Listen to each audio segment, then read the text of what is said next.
I'm continuing to build my home data center with 10 gigabit speeds. This is essentially the third major part of this video series, and here we will lay the remaining cable rows. Although calling it cable row sounds like a big deal, this part will only take a couple of minutes.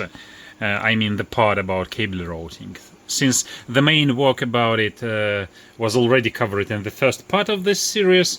You can find it in the same playlist and in the description below. This video is mostly about testing this simple tool. And honestly, there are but for sure better reviews of this tool out there. And I'm not actually aiming to provide any kind of comprehensive reviews. I'm just building a 10 gigabits network, and I am documenting this process. So I bought this as relatively affordable branded tool to make the process less of guessing game. And I will share my impression with you while also documenting what been installed and in what quantities. I learned over the time that working with tools, or even without tools, or even with something as simple as this, makes the job much harder. You will see it soon for yourself. I will also briefly touch on different twisted pairs, the problems you might face with them, and a little about Keystone Jacks. I will use cable channels and 2 fibers and 2 Cat7 Indoor.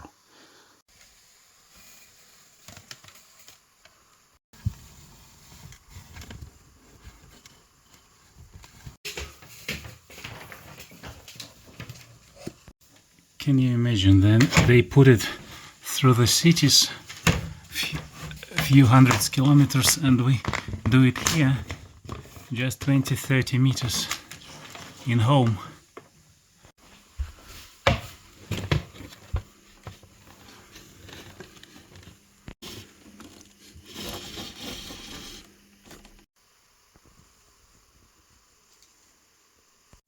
Do you approve the way I'm doing this?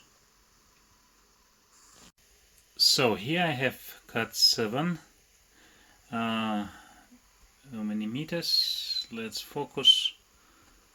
23,516. Remember? Yeah. And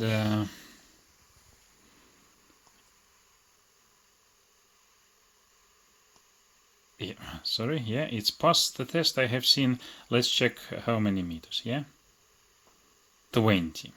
Yeah, okay, 20.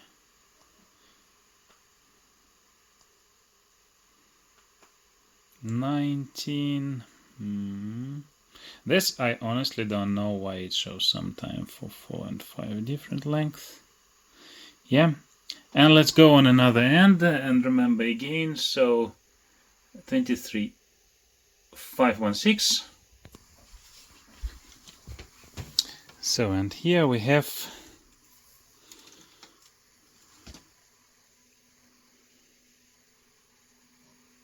536. So exactly 20, not exactly, maybe half meters more, but in feet, yeah, probably in feet, because it can show more precisely. Let's test in the opposite direction, in feet actually. So we have feet from this end, yeah, 65.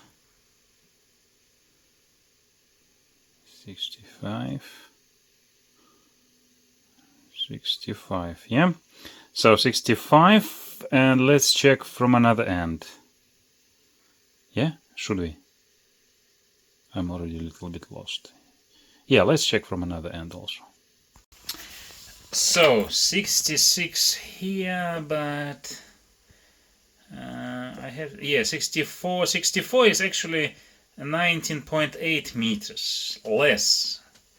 but we have more than 20 meters, so I don't know. 66 meters you will check in conversion in Google how long it means. Well, it's actually like 30 centimeters more. Yeah, 20 with something, 20.1 meters it will be then. Well, yeah, here's more true. But why it's so different by different pairs, I don't know. I'm sure somebody knows and can tell us in comments. So that's what we have on the second one. I know that I have 22 meters, so probably when I do crimping we can check it. 22 meters, here we have 36.58.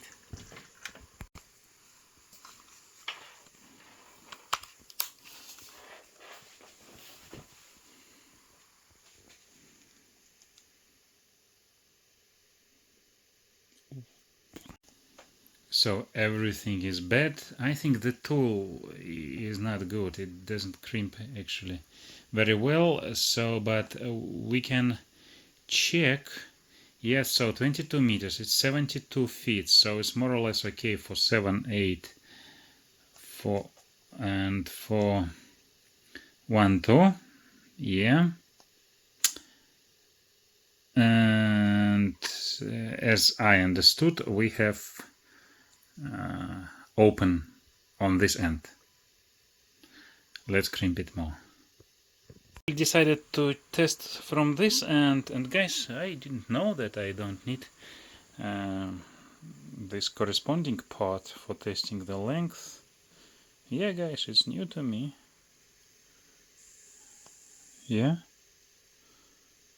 So, but it's clear that the open is on the opposite side, and 68, 70. Okay. Well, it passed now. Yeah, guys, it's that tool and this terminals where the twisted pair go through, and it caught it here.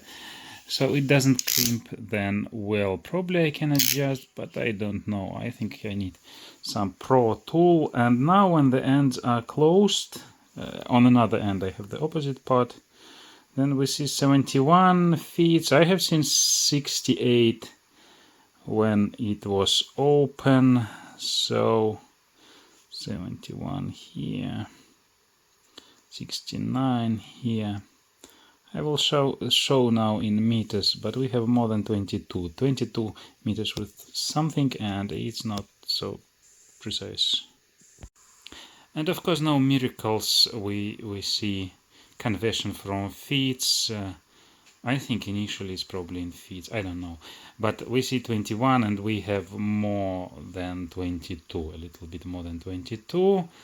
Yes, so actually in feet it would be more precise to test, because we have 3 feet in 1 meter in that case. But still, so probably, for example, if we have 21 and 4 meters, yeah, we cannot see it here, but we can see in feet a little bit more, but something like that.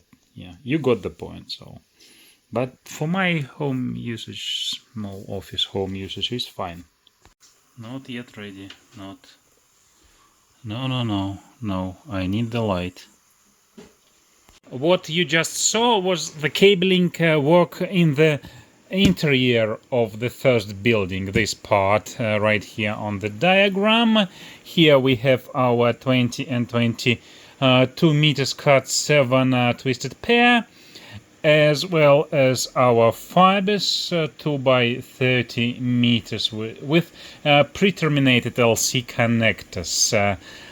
By now you might be wondering, where is the 10 gigabits per second test? You might even think this tool is for that. No, guys, sorry. Imagine the processing power or controller resources required for a proper 10 gig test. As it runs out, even a powerful microtic routers, they cannot do this test.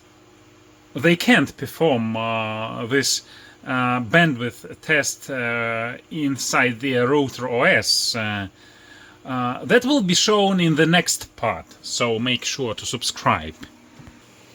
For the 10 gigabits per second test, we will actually use a powerful PC that is here, and the high performance NAC network attached storage that will be here, and it is actually here. I covered this NAS in part 2, so check the link in the description, and the actual testing will also be in the next part, in the next video. As for this, well, it's just a line, a measure line, yeah? So, I mean this one, just electronic. Well, it's just a cable test. And now what caught my attention is that you can test cable length even without the other end connected. That is super convenient because I don't need to run and test, and also it has this kind of tags that I can attach in order to recognize the cable, which one is connected. It's also something new to me, so let's test it. Let's test this underground section of this channel, 3 Cat7 twisted pairs, and compare, so test these tags and compare readings with this installed on another end and without. And guys, because I'm recording on 2 languages, some parts will be without voiceover. You just watched and probably then we discussed. By the way, I terminated this Cat7 Draka Outdoor cable directly onto RJ45 at both ends, just like I did with this indoor Draka Cat7. This indoor cable is very thin and it's easy to work with. On the other hand, I spent an hour unsuccessfully trying to terminate this thick HB-Digital because its wire diameter is extreme. Whether that's good or bad, I'm not sure, but I ended up using, as you see, Keystone Jacks as the only way to connect it. However, it's actually harder to use Keystone Jacks with this thinner cable. I tested various Keystone Jacks, but I didn't have time to record a detailed, dedicated video. So here, just a quick 30 seconds clip about actually one specific Keystone Jack. HB-Digital, the same company that made this twisted pair, Cat7.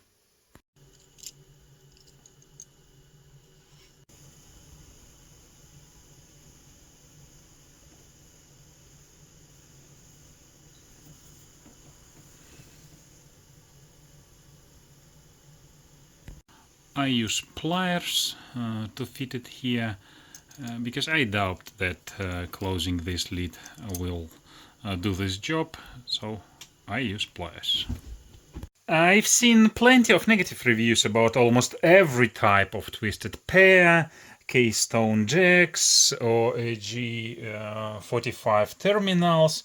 The key here is to ensure compatibility between all 3 components, and then you don't want to write negative reviews.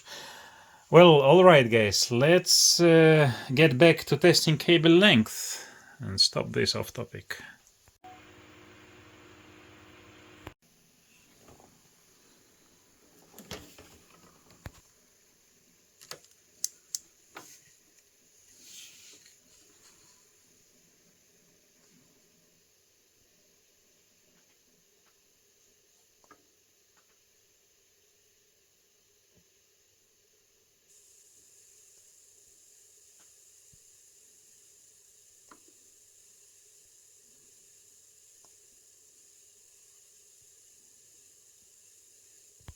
And so you see ID3 is detected. Yeah, it's all right.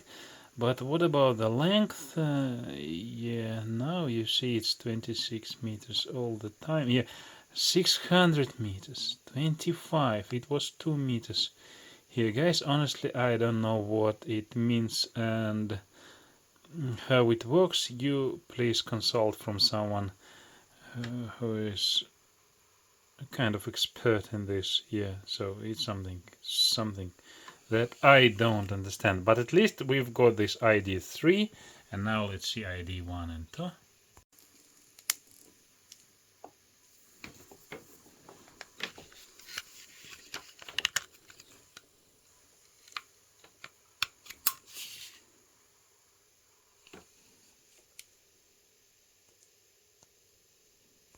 So yeah, I use these tags for understanding which cable you connected. It's fine, so it will help you.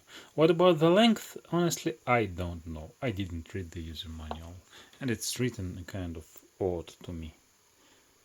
So guys, I removed these tags, or how you call them, I don't know, because we see some odd results, but at least we can detect where is the cable. I installed them 1, 2, 3 for your convenience, so that you can see that it recognized correctly. And now, probably a long part without voice. I will try 1, 2, 3 length. We will record the length. Then I go on another end without installing anything here and test from another end. We again write it down, and then I will jump from here to there with the opposite end and again testing everything without any voice. You can actually skip probably on the next chapter, but I don't know yet how I will edit this. Probably kind of final table, something like that. Let's see.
while I still remember, I will start from another end. So I connected this to Draka number 3, and you have seen 27 from ends and 26 in the middle with the opposite part connected. I don't want to test anything more because it's almost the same. So, and without the opposite part, we have seen 27 the same on the ends and about 26 or 25 again in the middle. From another end we see 26, 25, 25, and actually guys, you can, if you wish, to pause this video and see the results. They are so more or less okay. It's a kind of measurement tool.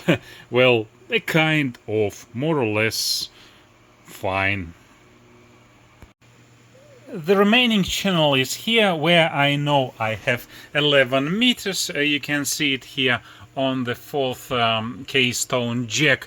So the channels are built, and now it's interesting if we can get 10 gigs, especially because we don't have fiber here on the ground. It is going to be in the next chapter.